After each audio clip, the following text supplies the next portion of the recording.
შემდეგი დეზინფორმაცია. ამორჩეველთა მობილიზებასთან დაკავშირებით ეს გაიარეს რა ეს თემები და ვერაფერი ვერ მოიფიქრეს. ბოლოს ვერც თენგომ რომ ახსნა და ვერც ტოპ-ტვინებმა ბოლოს TV პირველის იმედად დარჩა ბატონი ხაზარაძე და დანარჩენი ოპოზიცია და აღმოაჩინეს რომ თურმე პარტიები საკუთარ ამორჩეველთან არიან კავშირზე, საკუთარ ამორჩეველს ესაუბრებიან, ამობილიზებენ საკუთარ ამორჩეველს. მათ შორის ამან უკვე მიიღო ფაშისტური ხასიათი სოციალში. ჩვენ ვნახეთ რომ ყოფილი სახალხო დამცველი არცელეს პერსონალურ ინფორმაციას თან ისეთი კონტექსტით, რითაც ადამიანებს პირდაპირ მონიშნავს თავდასხმის სამიზნედ.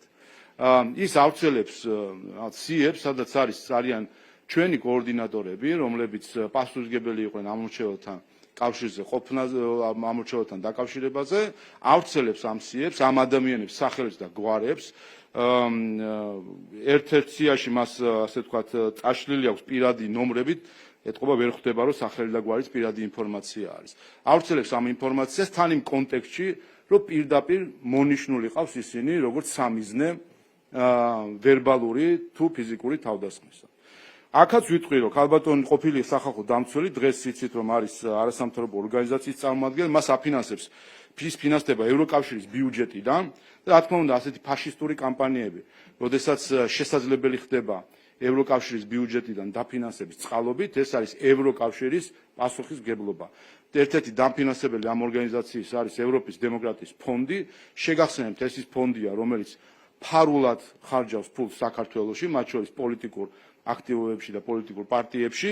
აი ეს არის შედეგი საბოლოო ჯამში, რომ ხედავთ ყოფილი სახალხო დამცველი, არ ვიცი მე რანაირად იყო ადამიანი ამდენი ხანი სახალხო დამცველი, როცა ვერ ხვდება რომ ამხელა დარღვევას ჩადის, როდესაც ადამიანებს პერსონალურ ინფორმაციას ავრცელებს თან იმ კონტექსტში, რომ ის ასე ვთქვათ მტრად ყავს მონიშნული შესაბამისი კლავიატურის ვერბალური ლომებისთვის და ზოგიერთი ფიზიკური მოძრაობისთვის ამ ადამიანების წინააღმდეგ.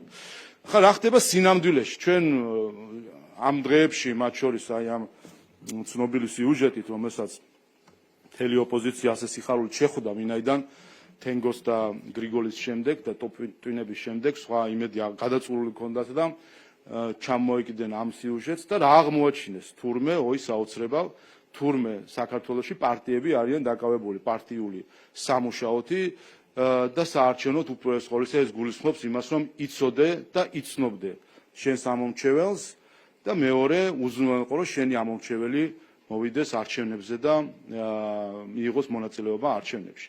ჩვენ ვთქვით არაერთხელ, რომ ეს არათუ საქართველოში ყველა პარტია აკეთებს ამას, ვისაც ამისი რესურსი აქვს და ასე ვთქვათ თავი პარტიად მიაჩნია. ეს არის საერთაშორისო დაპროპირებული მეთოდი და ჩვენ არაერთხელ ვთქვით, რომ ამაზე ტრენინგებსაც კი ატარებდა IRI თუ NDI.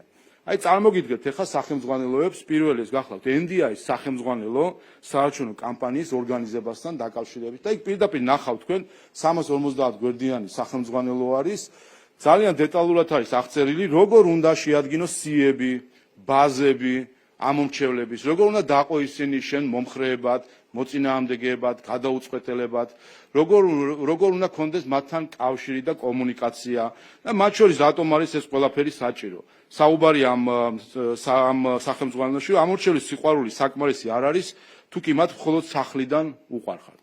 საჭიროა რომ მნიშვნელობა არ აქვს რამდენად კარგი შედეგი გაქვთ კვლევებში, თუ კი თქვენი ამომრჩეველი არ მივა არჩევნებზე. ასევე ამბობს რომ გადაამოწმეთ მისცეს თუ არა ხმა და დაარწმუნეთ რომ მივიდნენ ხმის მისაცემად, თუ კი ეს ჯერ არ გაუკეთებიათ.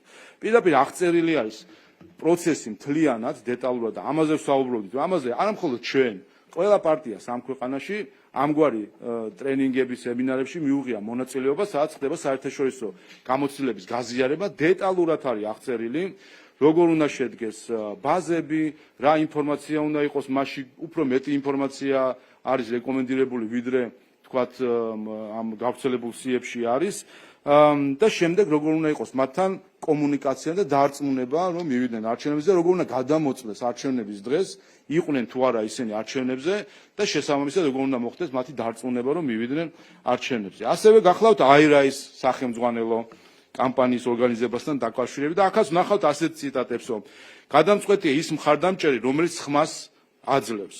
თქვენი შრომა შეიძლება დაიკარგოს, თუ კი არ უზრუნველყოფთ, რომ თქვენი ამომრჩეველი მივიდეს არჩევნებს. მეორე, შეადგინეთ ამომრჩევლების თქვენი საკუთარი მონაცემთა ბაზა, სახელი, ტელეფონის ნომერი და ასე შემდეგ მთელი სია ჩამონათვალი რა უნდა იყოს ამ ბაზაში.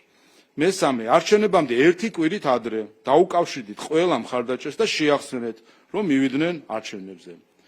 მეოთხე, არჩევნების დღეს მიაკითხეთ და დაეხმარეთ, რომ მივიდნენ უბანზე, მათ შორის ტრანსპორტირებით და ასე შემდეგ.